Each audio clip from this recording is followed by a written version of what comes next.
Hey there, welcome back to another video with the Math Doc. Today we're talking about literal equations, and we're basically going to answer the question, what is a literal equation and how it relates to formulas. So thank you for joining me again. This video is related to the whole linear equation subject, and I will tag the whole playlist for those, as well as the playlist for the various formulas that we will look at. So again, what is a literal equation? A literal equation is an equation with more than one variable. So the literal equation will have more than one variable. Usually we look at linear equations with a single variable.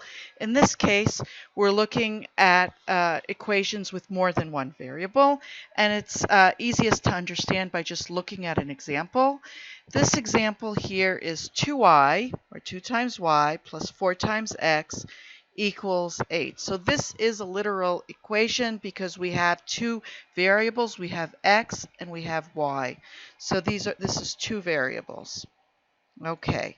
Now usually when we look at a literal equation, we will be asked to solve for one of the variables. So we will be asked to solve, in this case, for y or solve for x.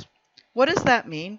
Basically, that means let's isolate this variable so that we can interpret the equations in terms of the other variables. For instance, let's look here. So if we want to solve for y, here, let's write it out again. 2y plus 4x equals 8.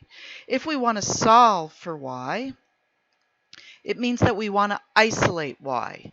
So the first step will be to remove the 4x from the left-hand side, and we do that by subtracting, right? So we can subtract 4x from both sides of this equation, and we get on the left 2y plus 4x minus 4x, which obviously cancel, equals 8 minus 4x on the right. So again, the 4x minus 4x cancel. We're left with no x's on the left. The next step will be to divide by 2, right? We would like to divide by 2 so that we can finally isolate y completely. How do we do that?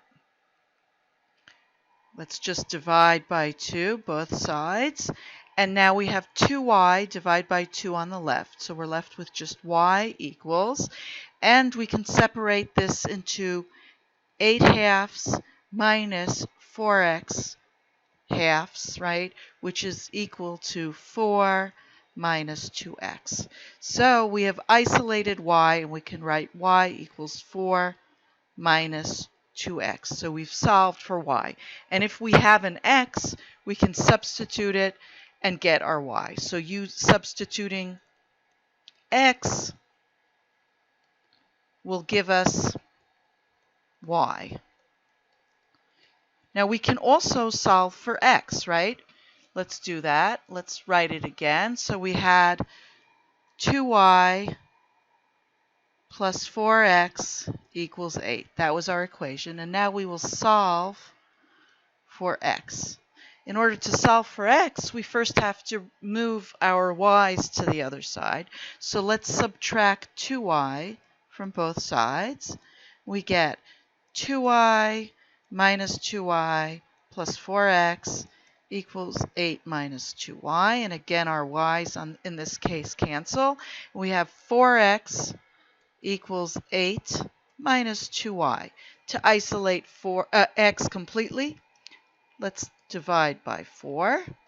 And so now we have x on the left-hand side equals, and let's separate this into 8 fourths minus 2y fourths, right? And this is equal to 2 minus y over 2, or equals 2 minus a half times y. And so x equals 2 minus half y. And in this case, we would use any values of y to substitute, right? We would substitute y with a value and find x. So this is how we treat literal equations. And before we end here, one last note is that this is usually used with formulas. For instance, the formula for temperature, which gives us the formula between centigrade and Fahrenheit. So the formula is 9/5 centigrade minus Fahrenheit equals -32. So this is the formula for going between measurements in Fahrenheit and measurements in centigrade. So now when we say solve for F or solve for C, we're saying let's write the formula for Fahrenheit in terms of centigrade, or centigrade in terms of Fahrenheit. So let's do just one of these. Let's solve for C, which means using values in Fahrenheit, we will get the values in centigrade. So how do we do this? Well, let's write it out again for clarity. And now the first step will be to add the Fahrenheit to both sides, right? Add the temperature in Fahrenheit to both sides. So we get 9/5 C's equals F minus 32, right? These two cancel here. And then we multiply by 5/9. So in order to get to isolate centigrade completely.